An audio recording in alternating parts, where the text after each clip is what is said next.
안녕하세요. 30대의 마지막 해를 보내고 있는 여자입니다. 여러분 주변에 가장 빠르게 파경을 맞이한 결혼 생활의 기간은 얼마나 되나요? 어디서 보면 아예 결혼식장에서부터 파국이 나서 신혼여행 전에 이혼 서류에 도장을 찍는 경우도 있다는데 이런 걸 보면 참 사람이 전혀 다른 환경에서 자라온 너무나 다른 사람과 무슨 결심으로 남은 일생을 같이 살 결심을 했는지 신기한 기분이 들기만 합니다. 아마 저 또한 어디 가면 빠지지 않을 정도로 짧은 결혼 생활 경력을 가지고 있었기에 더욱더 회의적인 생각이 드는 걸 거예요. 이 이야기를 시작하려면 저와 짧디 짧은 결혼 생활을 한 사람을 어떻게 만났는지부터 얘기를 해야겠네요. 제가 30대 중반이 되는 해에 친구 하나가 넌지시 제게 소개팅 제안을 했어요. 그때 저는 사회복지 공무원 5년 차였고 그전 남자친구와 헤어진 지 2년이 되어 가고 있었죠. 지금은 생각도 안 나는 일이지만 꽤 마음고생을 하고 헤어진 터라 오래 혼자 있었고 일에 집중하고 제 인생을 살고 있었는데 친구는 본인이 소개시켜주고 싶은 사람도 너처럼 그전 연애에서 크게 데이고 혼자라고 같은 경험 있는 사람끼리 만나서 치유하라고 하더군요. 저는 굳이 거절하지 않고 친구의 제안을 받아들여 소개팅을 하게 됐습니다. 그렇게 만난 사람은 솔직히 첫인상이 나쁘지 않았어요. 깔끔하게 생겼고 말투도 성실한 느낌이었죠. 말도 잘 통했고요. 근데 저는 그 만남 이후 두 번째 만남을 정하려는 상대방의 말에 조심스럽게 거절의 뜻을 표했습니다. 왜냐하면 상대방의 직업이 문제였거든요. 아마 이건 제 협소한 고정관념 탓도 있을 거예요. 상대방은 사금융 회사를 다니고 있었거든요. 쉽게 말해 대부업체 직원이었던 겁니다. 그렇다고 해서 조직적으로 움직이는 그런 느낌의 회사는 아니었고 겉으로 보기엔 그냥 일반적인 회사처럼 보이는 곳의 평범한 사무 직원이었지만 솔직히 껄끄럽더라고요. 왜 광고에서 굉장히 쉽고 빠르게 가까운 이웃에게 돈을 빌리는 것처럼 돈을 빌릴 수 있지만 알고 보면 어마어마한 이자를 내야 하는 시스템이 숨겨져 있는 그런 곳 있잖아요. 직업에 귀천없고 모든 사람이 할 수 있는 일이긴 하지만 제 연인으로 두기엔 조금 조심스러워지긴 했습니다. 근데 이 사람은 제가 어지간히 마음에 든 건지 굉장한 기세로 제게 다가오고 설득도 하더라고요. 처음에 제가 그 사람을 거절했을 때 제가 무엇 때문에 거절을 하는지 알았는지 제게 장문의 문자를 보내더라고요. 제가 뭘 걱정하고 뭘 생각하는지 안다고요. 하지만 본인은 불법적이거나 부끄러운 일을 하면서 돈을 벌지 않는다고 미애 씨가 아주 작은 기회를 준다면 본인이 얼마나 괜찮은 사람이고 기회를 준 걸 절대 후회하지 않게 할 자신이 있다는 내용이었죠. 그래서 다시 한번 만났어요. 그때 이 사람이 정말 내 마음에 들기 위해 애쓰고 있다는 느낌이 무한하게 느껴질 정도였네요. 제가 무슨 말만 해도 귀를 쫑긋하고 눈을 반짝이면서 듣고 흘러가는 얘기도 절대 놓치지 않고 다 기억하는 거예요. 함께 간 카페 계산대에 놓인 화병에 튤립 몇 송이가 들어있어서 지나가는 말로 너무 예쁘네요.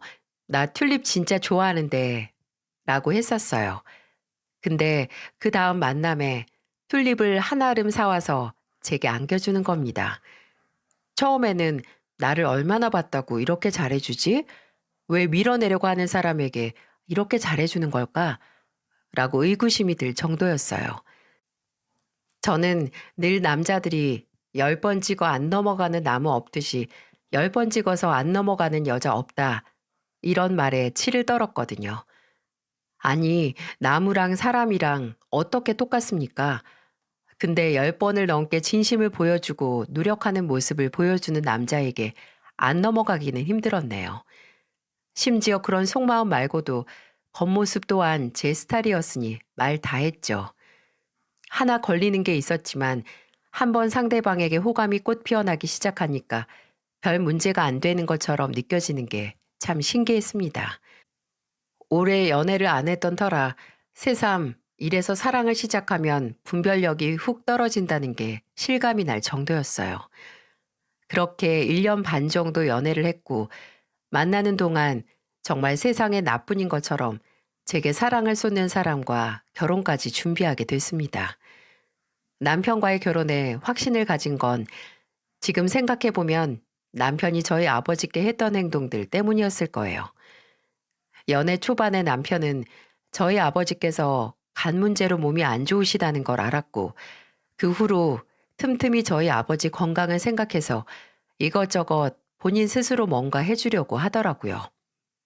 아버지는 이미 몇 년 동안 간 문제로 몸 관리를 하시고 있기에 남편이 알려주는 모든 것들은 이미 알고 있는 관리 방법들이었지만 먼저 나서서 찾아 외웠다가 알려주는 게 고맙게 느껴졌어요. 또 일주일에 한 번씩은 꼭 제게 아버지 안부를 묻는 사람에게 어느 순간 함께 한다는 느낌을 받고 나서 진지하게 결혼을 생각하기 시작했죠. 그렇게 저와 남편은 결혼을 준비했습니다. 시댁과 친정에 인사를 드리고 서로의 가족들을 만났네요. 남편의 아버지께서는 남편이 어렸을 적 사고로 돌아가시고 어머니와 동생과 셋이서 살았다고 해요. 시어머니께서는 꽤 오래 한 곳에서 금은방을 운영하셨는데 중요한 자리마다 본인 가게에 있는 금붙이들은 주렁주렁 다 달고 나오셨어요. 상견례에도 어김없이 목걸이에 브로치에 반지, 팔찌까지 번쩍거리는 걸 달고 나오셔서 상대적으로 액세서리는 아무것도 하지 않는 저희 어머니 손이 너무 초라해 보이는 겁니다. 근데 그걸 제 동생도 같이 느꼈나 봐요. 저희 어머니는 오랫동안 돼지 불백집을 하셔서 식당에서 일을 하실 때 귀찮으시다고 웬만해서는 액세서리를 하나도 안 하시거든요. 사지도 않으시고요. 아무리 그래도 중요한 자리에 하고 가실 것 정도는 있어야 한다는 생각에 그 다음날 저희 자매가 처음으로 저희 어머니께 금팔찌를 하나 해서 선물로 드렸네요.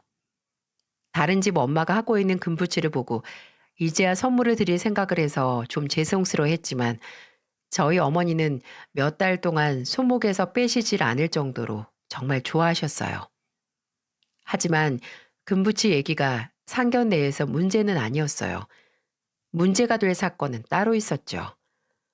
원래 상견례에 모이기로 한 인원은 제 쪽에 저희 부모님, 동생, 그리고 남편 쪽에 시어머니와 시동생 이렇게였거든요. 그래서 7명으로 한식집 예약을 했고요. 근데 전혀 예상치 못한 사람 한 명이 더 나타난 겁니다.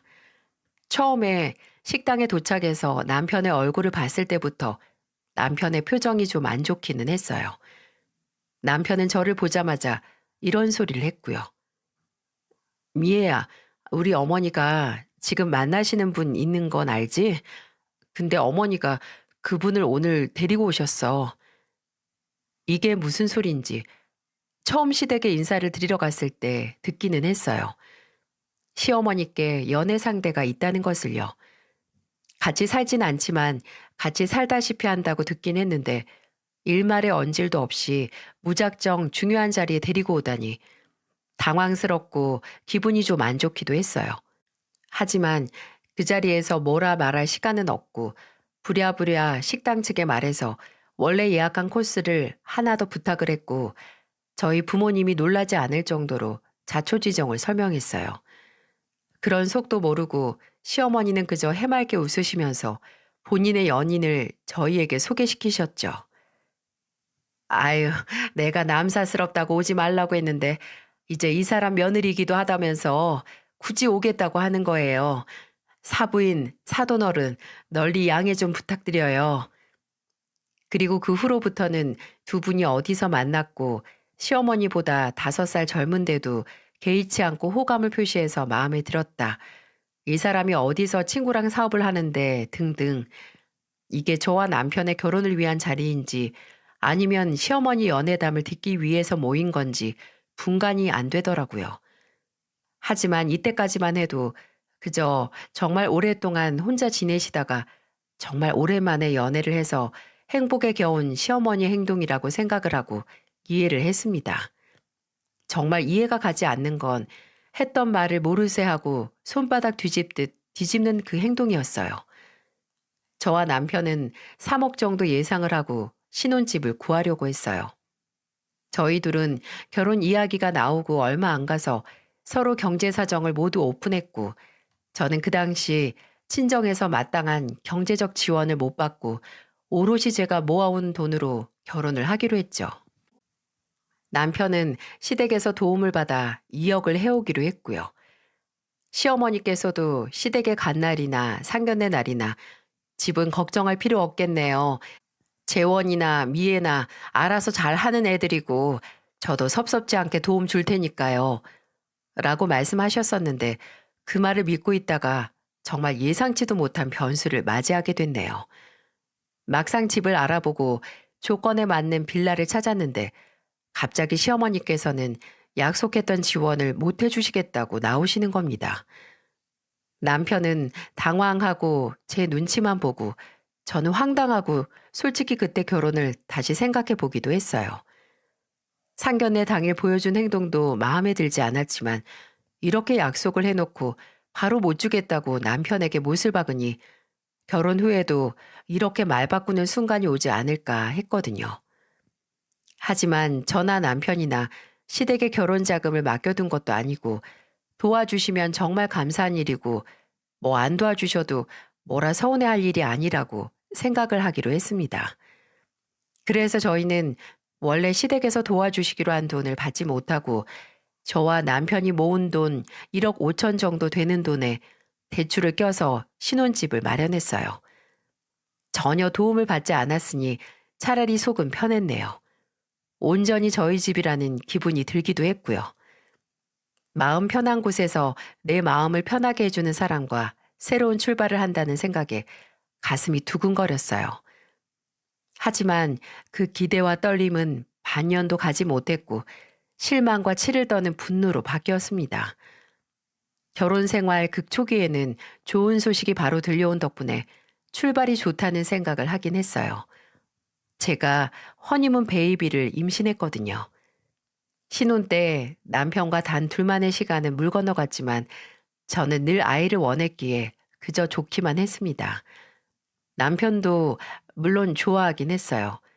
하지만 이 축복과 같은 임신이라는 소식이 전혀 의도치 않게 저와 남편의 관계에 기름칠 역할을 하는 게 아니라 녹슬게 하는 역할을 했네요. 결혼 후 처음 남편과 싸우게 된 원인은 바로 담배였어요. 남편은 결혼 전부터 저와 금연을 약속했거든요. 그리고 저와 결혼 이야기가 불거지자마자 바로 금연에 돌입했습니다. 중간중간 과도기가 오긴 했어도 저는 남편이 금연에 성공을 한 줄 알았어요. 하지만 그건 담배를 끊은 게 아니라 쉰 거더라고요. 결혼 후 제가 임신을 한 걸 알고 얼마 지나지 않아 저는 냄새를 맡았죠. 화장실에서 며칠 동안 담배 냄새가 나는 겁니다. 여보, 아래층에서 담배를 피나? 며칠 동안 계속 미세하게 담배 냄새가 나네? 냄새가 올라오나 봐. 아, 그래? 왜 담배를 화장실에서 피우는 거야? 밖에서 피우지.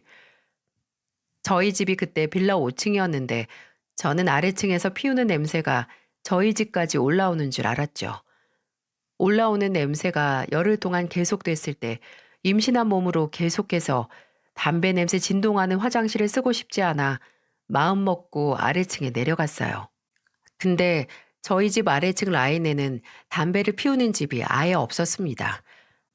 물론 그 말들이 거짓말일 수도 있지만 4층에 사는 사람은 화장실에서 담배 냄새를 전혀 못 맡았다고 하니 그 아랫집들에서 올라오는 냄새는 아니라는 걸 알았네요. 혹시 옆집에서 피우는 담배 냄새가 옆으로 이동을 할 수 있나? 이렇게 진지하게 고민을 할 때쯤 저는 발견하고 말았습니다. 남편이 종종 헬스장에 운동하러 다닐 때 쓰는 스포츠백 안에서 나온 돛대 하나 남은 담배각을 말이죠. 저희 집 화장실에서 미세하게 나는 담배 냄새의 원인은 바로 남편이었어요. 결혼 전 저와 한 약속을 깨고 심지어 제가 임신한 후에 저를 속이고 집 안에서까지 담배를 핀 남편에게 실망을 했고 또 미친 듯이 화가 났어요. 저와의 약속뿐만이 아니라 제 뱃속 아이에게 어떤 영향을 미칠지 생각도 안 하고 참을 생각도 안 한 것 같은 행동에 치가 떨리더군요. 저는 그날 저녁 남편 앞에 발견한 담배각을 던지면서 말했어요. 이거 하나씩 피우면서 대체 무슨 생각했어? 내가 차마 당신이 피운다고 의심도 안 하고 이웃들한테 취조하러 다녔던 거 보고도 무슨 생각했니 대체? 내가 진짜 참으려고 했는데 당신도 알잖아. 내가 요새 회사에서 스트레스 많이 받는 거. 당신만 스트레스 받아? 일하면서 스트레스 안 받는 사람이 어딨어? 아무리 못 참겠어도 지금 내 뱃속에서 자라는 당신 자식 생각하면서 버텼어야지. 차라리 못 참겠으면 나한테 말을 하든가. 거짓말까지 하고 시침이 뚝 떼고 있었다는 생각만 하면 솔직히 정말 실망이다. 내가 뭐 피우고 싶어서 피웠어? 나도 힘들었다고. 그리고 나만 참아야 돼? 왜 나한테만 참으라고 하는데? 아니 그럼 담배 피우는 사람이 당신이니까 당신한테 참으라고 하지. 그럼 누구한테 참으라고 해? 내가 참을까? 뭘? 어떻게 몸에 힘이라도 줘서 몸속에 있는 애한테 당신이 남기고 간 담배 연기로 간접 흡연 안 하게 할까? 말이 되는 소리를 해라 제발. 분명히 결혼 전에 단단히 금연을 약속했으면서 걸리고 나니 억울해하고 서운해하는 남편의 행동에 우라가 치밀어 올랐어요. 이제 그냥 제 남편만이 아니라 태어날 아기의 아빠가 될 몸이면서 어쩜 이렇게 생각이 없을 수가 있죠? 저는 남편에게 다시 금연할 것을 말했지만 남편은 마치 반항을 하는 어린애처럼 더욱 담배를 피우기 시작했어요. 이제 화장실에 숨지도 않았습니다. 거실에서 피우다가 걸리고 안방에서 피우다가 걸리고 혼자만 양보하는 것 같다고 고집을 피우는 남편을 보면서 어찌나 한심하고 화가 나던지 진짜 문제는 비단 담배뿐만이 문제가 아니었다는 겁니다. 생각해보면 저는 남편과 연애를 했을 때 제대로 함께 술을 마셔본 적이 없었어요. 제가 술을 워낙 못 먹고 또 즐기지 않아서 둘만 있으면 자연스럽게 술을 먹지 않았고 남편도 제게 취한 모습을 보여주지 않았거든요. 그래서 단순하게 술을 많이 안 마시거나 아니면 주정이 심하지 않구나 라고 추측을 했는데 그게 전혀 아니었네요. 남편은 종종 회식이다 뭐다 하면서 늦게 들어오긴 했지만 본인이 다니는 회사 이사님이 바뀌었다고 말한 이후로는 처음과는 비교도 안 될 정도로 일주일에 3번 이상 술을 먹고 늦게 들어오거나 또 외박을 하기 시작했어요. 술을 마신 날이면 그냥 연락도 안 됐어요. 처음에는 걱정 때문에 밤을 지새웠지만 나중에는 속이 터져서 잠에 들 수 없었네요. 저는 좋게 말을 했었습니다. 회식 때문에 늦게 들어오는 건 어쩔 수 없다고 쳐도 연락이 안 되면 내가 걱정하니까 연락만 잘하라고 말했어요. 근데 그걸 들은 남편 왈, 제게 너무 많은 걸 바란대요. 남자들끼리 술 먹고 얘기하면 당연히 연락 못 한다고 꿈 깨라는 겁니다. 아니, 제가 매분 매시간 연락을 하라고 했나요? 그냥 회식을 하면 한다, 늦으면 늦는다 라고 말해주면 되는데 그것도 귀찮다고 합니다. 그러다가 대형 사고가 터졌는데 이 인간 제가 모르던 아니 제가 미처 확인할 생각도 못했던 술버릇이 있더라고요. 그래도 대화를 하면 담배도 천천히 끊겠다고 하고 술만 안 먹으면 그 대화가 잘 통하긴 했는데 아무리 술에 취했어도 용서할 수도 잊을 수도 없는 사고를 치더군요. 초반에는 그냥 들어와서 정신 못 차리고 잠들거나 사람 붙잡고 계속 헛소리를 하거나 하는 게 전부였는데 하루는 또 새벽까지 안 들어오더니 술 냄새를 풀풀 풍기면서 거의 네 발로 집에 들어오는 거예요. 그 상태로는 씻길 수도 옷을 갈아입게 할 수도 없으니 거실 소파 위에서 자게 했거든요. 자는 사람 위에 담요 올려주고 저는 다시 안방에 들어가서 잤죠. 근데 다음 날 출근을 위해 준비를 하고 남편을 깨웠습니다. 무슨 속이 안 좋고 몸이 무겁고 머리가 너무 아프다고 징징거리는데 술을 그렇게 먹으니 당연한 거라고 했죠. 남편이 느릿하게 일어나서 화장실로 향하는데 저는 소파에서 남편이 덮고 잔 담요를 짚어 세탁기에 넣으려고 했죠. 그런데 결혼하면서 큰마음 먹고 산 가죽 소파 색깔이 어딘가 이상한 겁니다. 짙은 초콜릿색 가죽 소파에 남편이 누워있던 자리가 둥그렇게 짙은 색으로 얼룩이 져 보이는데 멍하니 그곳을 보다가 이내 경악을 했네요. 이 인간이 술 먹고 자다가 기어이 사고를 쳤구나 하고 말이에요. 화장실에 들어가는 남편을 잡아 다시 거실로 데려왔습니다. 그리고 이게 대체 뭐냐고 따졌죠. 남편은 처음에는 얼굴을 빨갛게 물들이고 말을 더듬으면서 정말 내가 한 거라고? 진짜? 당신이 술 그만 먹으라고 뭐 부어놓은 거 아니야? 라고 되도 않는 의심을 하더군요. 제가 냄새를 맡아봐라. 이게 그냥 물 부은 건지 어떻게 결혼하고 석 달도 지나지 않아서 이딴 모습을 보여주냐고 성질을 부렸습니다. 처음에는 정말 제정신이 아니었다, 미안하다 하다가 이게 그렇게 큰일이네요. 회사 가야 하는 사람 붙잡아두고 히스테리 부리고 싶냐면서 도리어 따지고 드는데 뻔뻔하면 다 해결되는 줄 아는지 큰 소리를 내는 모습에 솔직히 정이 뚝뚝 떨어졌네요.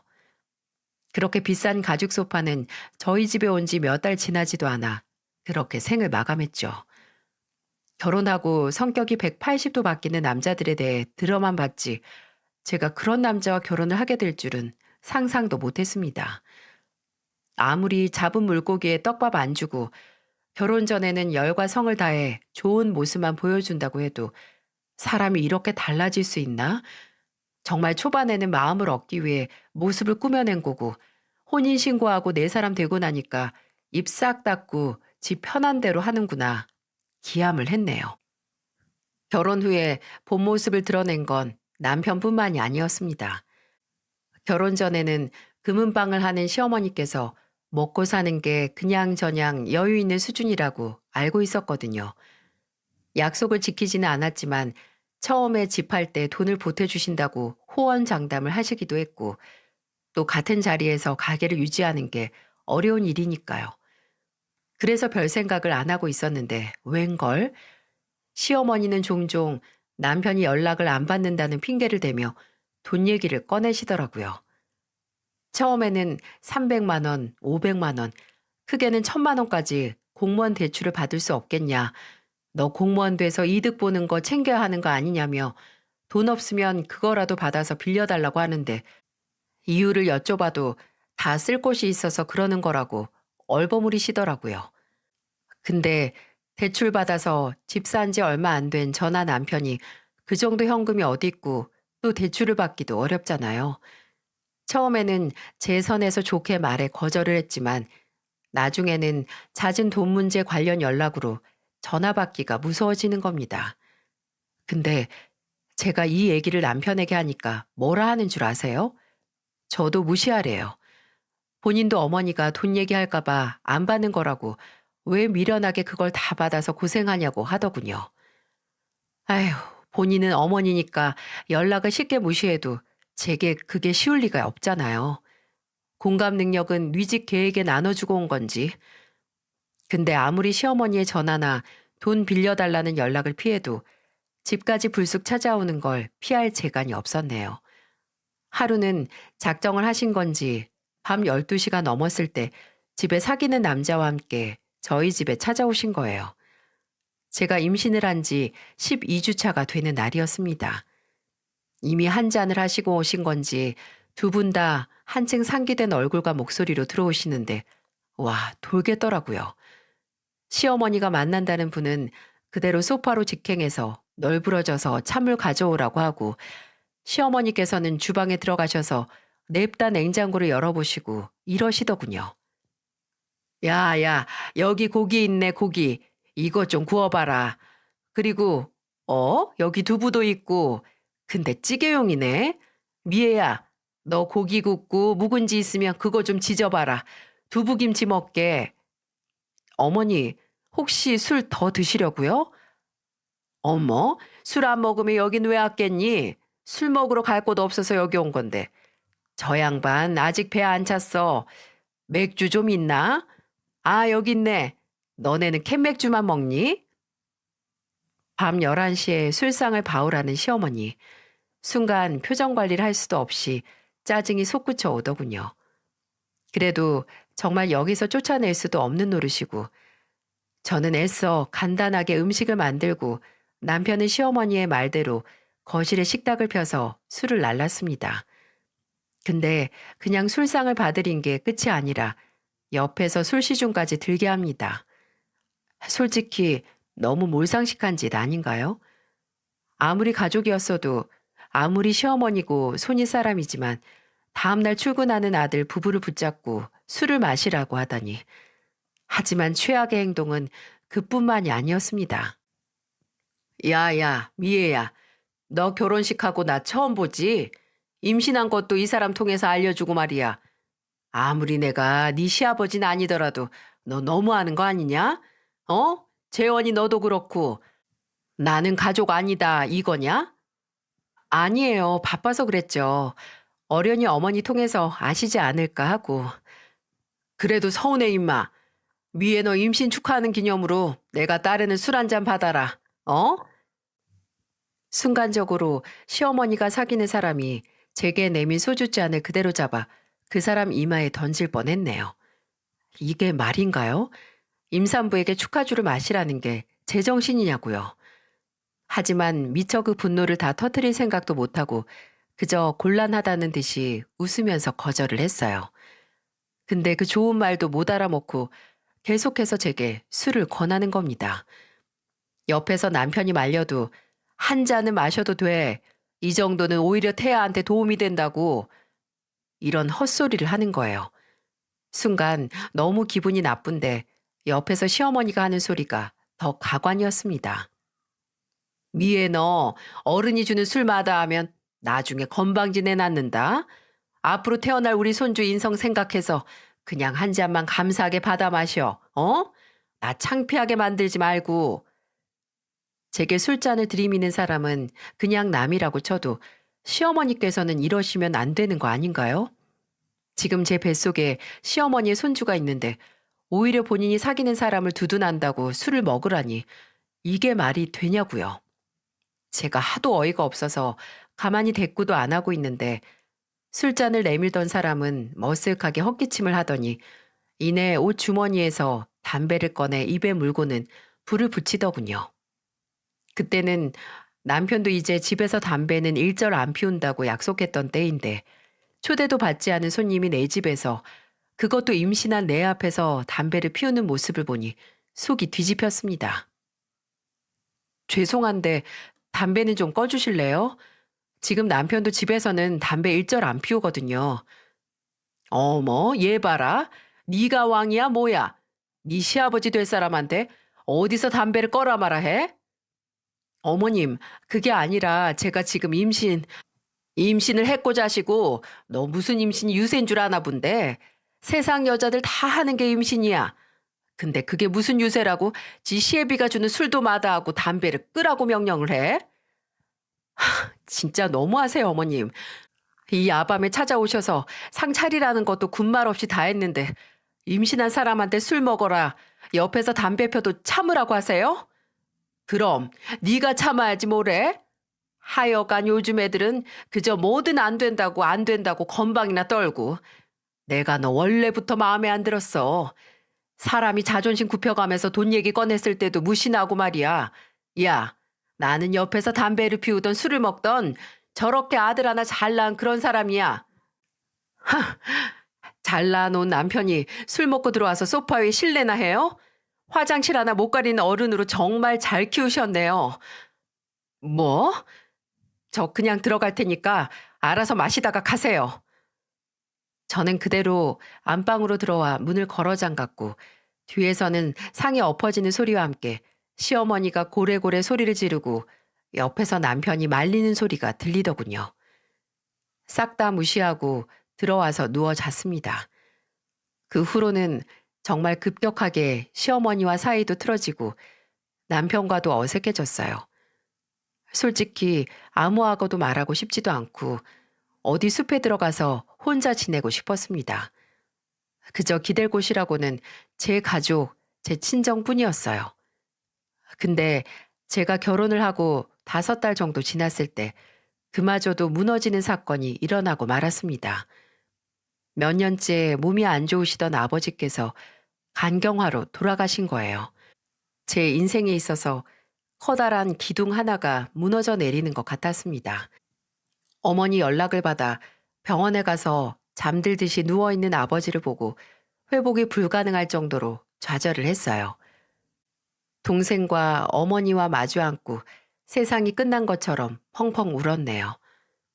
근데 장례식이라는 게 고인의 끝을 무사히 배웅하는 역할도 하지만 남은 사람들이 절차 때문에 바쁘게 움직이면서 잠깐이나마 슬픔을 잊게 하는 역할도 한다는 거 아시나요? 저도 어머니도 동생도 장례식장 절차대로 움직이느라 아주 잠깐은 아버지가 이제는 곁에 안 계시다는 상실감을 잊을 수 있었습니다. 사이가 안 좋아진 남편도 그날은 묵묵히 제 곁을 지켰고요. 근데 장례식 절차와는 다른 의미로 제가 슬픔을 싹 다 잊게 만들어준 사람이 있었어요. 바로 저희 아버지 장례식장에 붉은 원피스를 입고 들어온 시어머니였죠. 아무리 사정이 여의치 않으면 장례식장에 입고 오는 격식을 안 따져도 된다고 하지만 사람들이 먹는 육개장 국물보다도 더 쨍하게 붉은 원피스는 너무한 거 아닌가요? 근데 그때 제가 시어머니께 가진 기대가 정말 바닥이었나 봅니다. 그냥 와주신 것만으로도 된 거라는 생각을 했으니까요. 근데 그냥 정말 위로를 위해서 온 게 아니더군요. 제가 한창 어머니와 함께 오신 손님들 상대를 하고 있는데 손님들이 식사를 하는 곳에서 갑자기 큰 소리가 나는 겁니다. 놀라서 소동이 일어난 곳으로 가보니 소동의 주범들은 바로 제 동생과 시어머니였어요. 동생은 들고 있던 트레이를 바닥에 내팽겨치고 시어머니를 무섭게 노려보고 있었습니다. 말이면 단 줄 알아요? 아프면 먼저 가는 게 부모된 도리라고? 당신도 어디 하나 아프면 알아서 먼저 가봐. 어머 어머, 내가 무슨 틀린 말을 했다고 눈에 쌍심지를 켜고 달려들어. 사돈 처녀는 위아래도 없어? 예의 없이? 없다. 당신같이 몰상식한 인간한테 차릴 예의가 없어. 미정아, 무슨 일인데 이 난리야. 아버지 가시는 날. 자초지종을 들어보니 가관이더군요. 동생은 시어머니와 시어머니가 사귀는 사람이 앉은 테이블에 음식을 나르고 있었고 시어머니는 무슨 정신머리에서인지 생각해 준답시고 아프신 아버지가 이제라도 가서 다행이라는 소리를 했답니다. 이제라도 간 게 남은 자식들 입장에서는 호상이라고요. 그 얘기를 듣는데 눈앞이 빨개지는 걸 느꼈어요. 싸움을 말리러 와서 오히려 제가 쌈딱이 되는 경험을 했네요. 어머님, 해도 너무 하시는 거 아니에요? 어머님이 나중에 편찮으시다가 돌아가시면 저도 호상이라고 어머님 장례식에서 춤이나 출까요? 제제 말하는 꼬라지 좀 봐라. 어디 시애미한테 큰 소리야. 내 장례식에서 네가 춤을 왜 춰? 그러니까 호상이니 뭐니 사람 속 뒤집는 소리 왜 하시는데요? 며느리가 큰 소리 치는 것도 못 견디는 양반이 왜 매번 생각 없이 열불 터지는 소리만 하냐고요. 나가세요. 당장 나가. 여보, 왜 이래? 아무리 그래도 어떻게 당신이 우리 어머니한테 이래? 사람들도 지금 다 보고 있는데. 그럼 당신도 나가. 사람 보는 눈 신경 쓰는 인간이 지 엄마 입에서 세상 창피한 얘기가 나오는 건 신경도 안 쓰이나 봐? 당신 어머니보다 나는 우리 아버지가 더 중요해. 우리 아버지 마지막 날에 호상이니 뭐니 떠드는 인간, 나도 이제 시어머니로 생각 안 한다고. 저는 그대로 시어머니 어깨를 잡아 밖으로 끌어냈습니다. 그때 저를 말린 건 바로 제 남편이었어요. 남편은 제 대신 두고 봐. 내가 싹 다 되갚아 줄 거야. 라고 외치는 시어머니를 끌어낼 생각도 하지 않고 바로 저를 말리면서 그만하라고 하더군요. 어떻게 어머니를 끌어낼 수 있냐고 하면서요. 진짜 우라통이 터지다 못해 파스스하고 한 줌의 죄가 되는 것 같았습니다. 남편에게도 시어머니 편 들려면 나가라고 했어요. 그 모자 덕분에 아버지를 보낸 슬픔은 터질 듯한 분노로 탈바꿈할 수밖에 없었습니다. 근데 마지막에 쫓겨난 시어머니가 제게 되갚아준다고 으름장을 놓은 건 그저 말뿐이 아니었어요. 아버지의 장례식 후에 급격하게 저와 남편의 사이가 안 좋아졌고 누구 하나 먼저 그날 일을 입에 담지도 않았어요. 근데 정확히 일주일 후에 동생이 그날 사건을 상기시키는 말을 전해오더군요. 제가 퇴근할 시간쯤에 동생에게서 전화가 왔어요.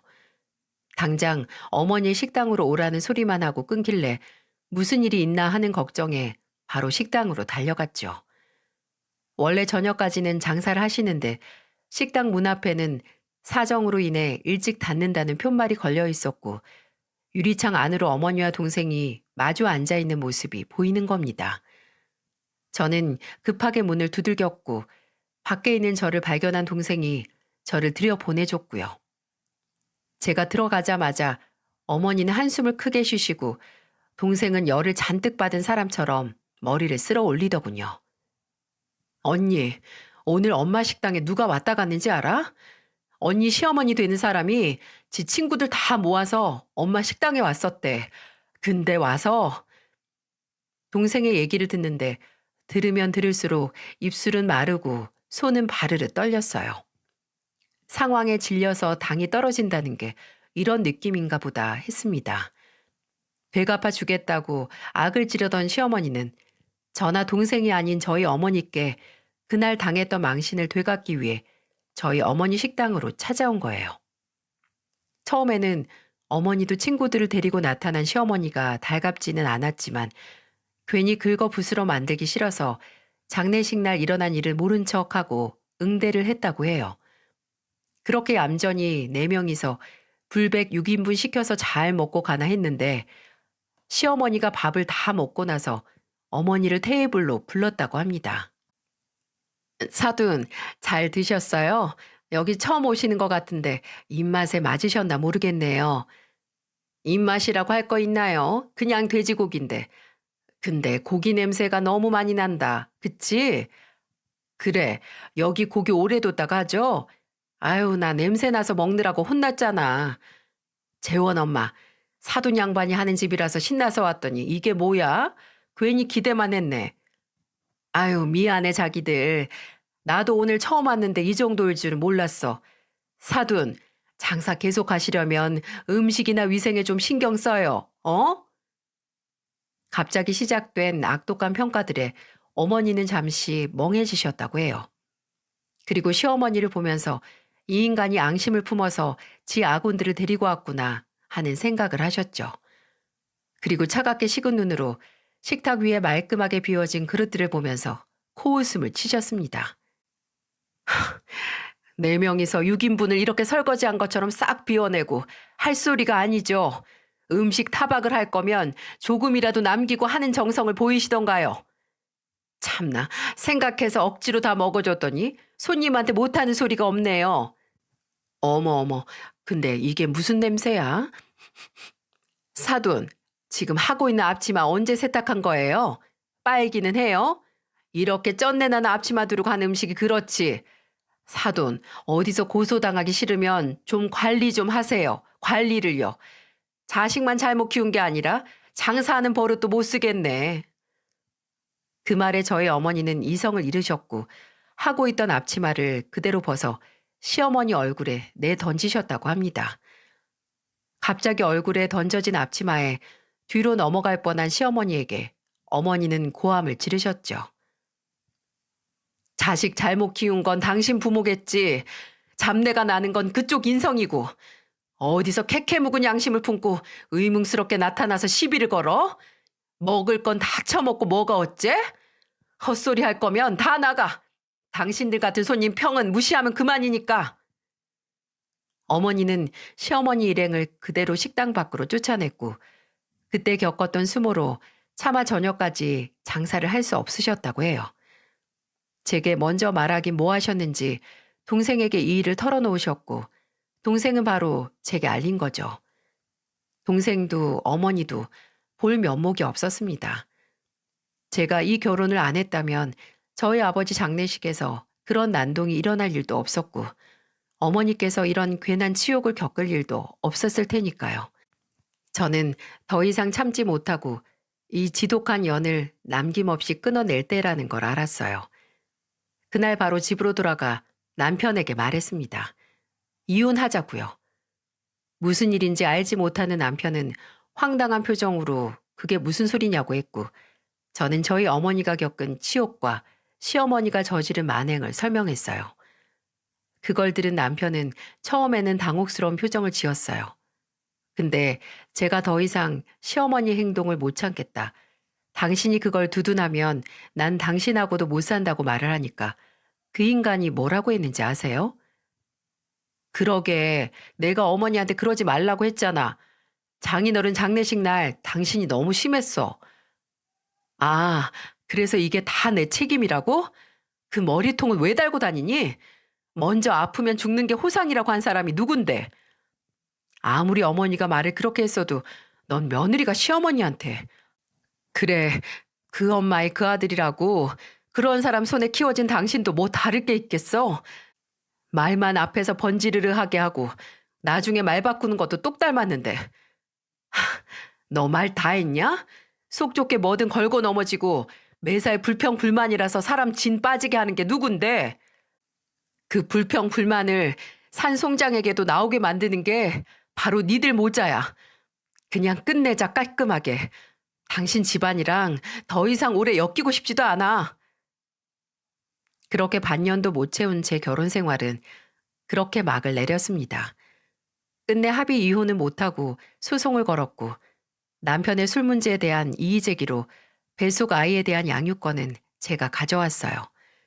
지불할 때 보탰던 돈도 제 지분이 컸고 대출금 갚는 것도 제 앞으로 받아 제가 거진 다 내고 있던 터라 재산 분할도 딱히 그 사람에게 크게 돌아갈 건 없었습니다.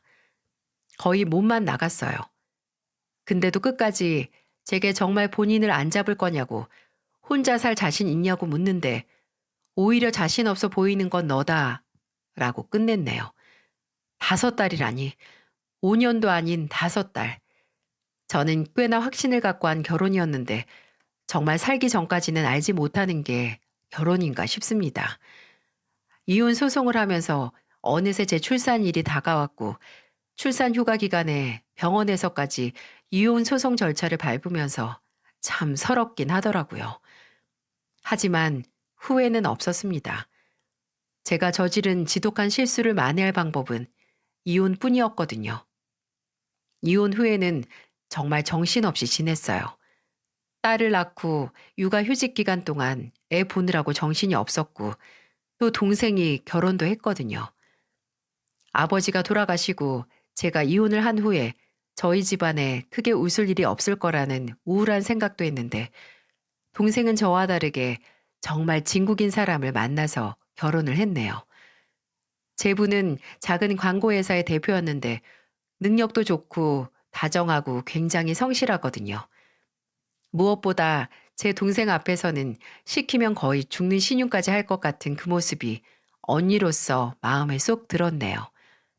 근데 동생이 결혼을 하고 몇 달 뒤에 제부가 저희 어머니께 진지하게 제안을 하더라고요. 결혼 전부터 어머니 식당에 자주 들러서 회사 회식도 하고 밥도 먹고 가던 제부는 늘 어머니 손맛을 칭찬했거든요. 본인이 먹어본 돼지 불백 중에 최고고 또 반찬도 어느 것 하나 뺄 것 없이 맛있다고요. 저나 어머니나 사위로서 하는 아첨이겠거니 하고 웃고 넘어갔는데 그게 그냥 하는 소리가 아니었나 봅니다. 가족끼리 식사를 하는 자리에서 제부가 말했어요. 장모님, 진지하게 식당 홍보를 저한테 맡기실 생각 없으세요? 홍보? TV 광고 같은 거 말하는 거야? 아니요. 요즘에는 단순히 TV에서 하는 광고 말고도 SNS 통해서 하는 광고도 있거든요.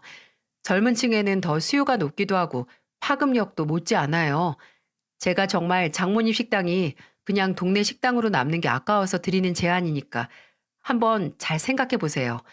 물론 보수는 전혀 받지 않을 거예요. 그냥 넘기기 아까워서 제가 이러는 거니까요. 처음에 어머니는 그냥 하면 좋지 하는 가벼운 마음으로 그 제안을 수락하셨어요. 근데 그게 어마어마한 결과를 냈습니다. 유명한 SNS 스타들에게 식당 후기를 맡기니까 빛과 같은 속도로 입소문이 퍼지는 게 아니겠어요? 조회수도 어마어마하게 올라갔고 그냥 형식상 놔둔 어머니 식당 전화기에 불이 날 정도로 전화가 오기 시작했네요. 예약은 되는지 웨이팅은 없는지 물어보는 손님의 수가 기하학적으로 늘었어요. 정말 장사가 잘 될 때는 식당 밖까지 손님들이 줄을 서서 육아 휴직 중인 저도 나와서 식당 일을 함께 도왔습니다. 솔직히 이때까지만 해도 이 인기가 일시적인 건 아닐까 하는 생각을 했어요. 근데 전혀 아니었습니다. 홍보를 시작하고 3년 만에 어머니 식당은 본점을 확장하고 2호점까지 내게 됐어요. 어머니의 음식 솜씨가 그냥 그랬더라면 그 홍보 효과가 일시적일 수 있었겠지만 맛은 절대로 과장이 섞인 게 아니기에 고정적인 단골 손님들이 엄청나게 늘었어요. 어머니는 단시간에 걸친 성공에 얼떨떨해 하시고 2호점을 운영할 사람을 얼른 구해야겠다는 생각에 정신이 없으셨어요. 남한테 맡기기는 마음에 놓이질 않는다는 어머니를 보고 저는 과감하게 일을 그만두고 제가 점장 자리에 앉아 일을 시작했어요. 아버지도 안 계시는데 어머니가 일적으로라도 심적으로라도 가족인 제게 기대시는 게 맞는 거라고 생각을 했어요. 근데 참 운명이라는 게 정말 있는 건지 2호점을 낸 동네가 예전 시어머니의 금은방에서 멀지 않은 곳이었다는 겁니다. 그 근처에 사시기도 했거든요. 저는 예전 식당이나 금은방 쪽으로는 쳐다도 안 봤어요. 행여 마주쳐서 입맛만 버릴까 그쪽으로는 가지도 않았네요. 가까운 길도 돌아가고 마주칠 만한 가능성은 모두 막았습니다. 근데 동생이 그런 저를 보고 호기심이 동했는지 저를 보고 2호점에 들리기 전에 제 시어머니의 금은방에 들렀다 왔다고 하는 게 아니겠어요? 뭐? 거길 왜 갔어? 그 사람이 네 얼굴도 아는데 뭐하러? 언니, 근데 거기 주인 바뀌었더라? 그 사람은 안 보이던데? 주인이 바뀌었다고? 그냥 사람 쓰는 거 아닐까? 나도 혹시나 싶어서 들어가 봤는데 아니야. 주인이 바뀌었대. 바뀐 주인 말로는 그 전 주인이 빚 때문에 급하게 가게 처분했다고 본인이 이득 보고 얻은 가게라고 하던데? 전혀 예상치 못한 옛 시댁 소식에 잠시 멍했습니다. 그래도 예전에는 가족의 인연을 맺었던 사람이 돈 때문에 몇십 년간 운영한 금은방을 처분했다니 연민은 가지 않았지만 기분이 좀 오묘했어요. 근데 며칠 안 가서 재료 문제로 본점에서 2호점으로 오신 어머니가 더 묘한 표정으로 식당으로 들어오시는 겁니다. 예, 내가 오다가 누구 마주쳤는지 아니? 너 옛날 시어머니, 내가 여기 근처 시장에서 물건 사고 차에 싣고 오는데 옆으로 지나가더라.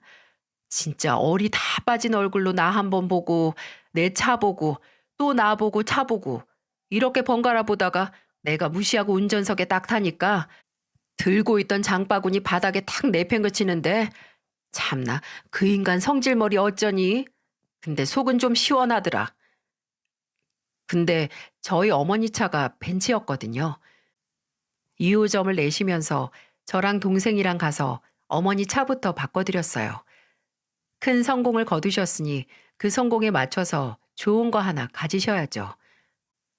근데 그 차를 타고 그렇게 어머니 식당을 지저분하다 무시하던 시어머니를 마주치셨다니 이혼 후에 후련하긴 했지만 뭔가 걸린 것 딱 하나 명체에 걸려있는 기분이었는데 그 채증이 삽시간에 내려가는 기분이었습니다. 이후에도 시댁 소식을 원치 않아도 들을 수밖에 없었네요. 이혼한 전 남편이 아이 양육비를 몇 달째 안 보내는 거예요. 처음에는 연락도 하기 싫어서 이혼한 변호사를 통해서 전하려고 했는데 연락도 안 되고 해서 직접 문자를 남겼어요. 앞으로 한 달만 더 밀리면 정말 고소 들어가겠다고요. 근데 하루도 안 돼서 전화가 오더라고요. 한숨 한번 하고 전화를 받았는데 한숨과 함께 평생 듣기 싫었던 목소리가 들렸어요. 전 남편은 늦게 보내서 미안하다. 근데 사정이 있다로 시작해서 갖은 변명을 늘어놓더군요. 그런데 알고 보니 시어머니가 금은방을 정리하게 된 계기가 바로 그 전에 만나던 그 사람에게 사기를 맞아서라고 하더라고요. 사업을 한다고 하던 사람이라고 알고 있었는데 그냥 말뿐인 사기꾼이었던 겁니다. 정말 끼리끼리 잘 만났다고 생각을 했는데 그 중에서도 먹고 먹히는 관계가 있더라고요. 전 남편은 그렇게 시어머니가 그 인간 때문에 진 빚은 갚느라 못 보냈다. 다음 달부터는 제대로 보낼 테니 제발 고소하지 말아달라 하면서 지금 본인 어머니도 빚 때문에 살던 집 팔고 원룸에서 산다고 우는 소리를 하더군요. 마치 제 동정을 구하려는 말에 그저 앞으로 밀리지 말라고 말만 했네요. 근데 이상하게 전화를 안 끝내고 질질 끌다가 근데 장모님 식당 잘 된다는 얘기 들었어. 라고 말해서 이제 네 장모님 아니라고 말하고 얼른 끊어버렸네요. 지금은 그 인간과 만나 연애를 하고 결혼을 했던 기간보다 더 많은 시간이 지났습니다. 그 시간만큼 많은 일이 있었고 그만큼 제 상처를 치유하고 잊을 수 있었네요. 아직은 제가 모든 걸 말끔히 청산하고 꽤 행복한 시간을 보내고 있다는 게 믿기진 않아요. 이 행복을 당연시하지 않고 묵묵히 변하지 않고 살면 오래 유지가 되겠죠? 처음에는 짧게 끝난 결혼 생활이 제 흠이라고 생각을 했는데 지금은 늦게 성공한 어머니의 성공을 도우면서 빠르게 혼자가 돼서 다행이라는 생각이 듭니다. 아마 이혼을 하지 않았더라면 전 남편도 그렇고 시어머니도 그렇고 그저 어머니의 성공을 축하만 하는 게 아니라 어떻게 해서든 이득을 취하려고 했을 거예요. 미래를 두려워하지 않고 지체 없이 선택한 결정이 잘한 일이라는 생각이 듭니다. 짧고도 긴 제 이야기를 들어주셔서 감사드립니다. 여러분께서도 시간에 얽매이지 않고 내려야 하는 결정은 꼭 가장 빠른 때에 내리시길 진심으로 바랍니다. 모두들 행복하세요.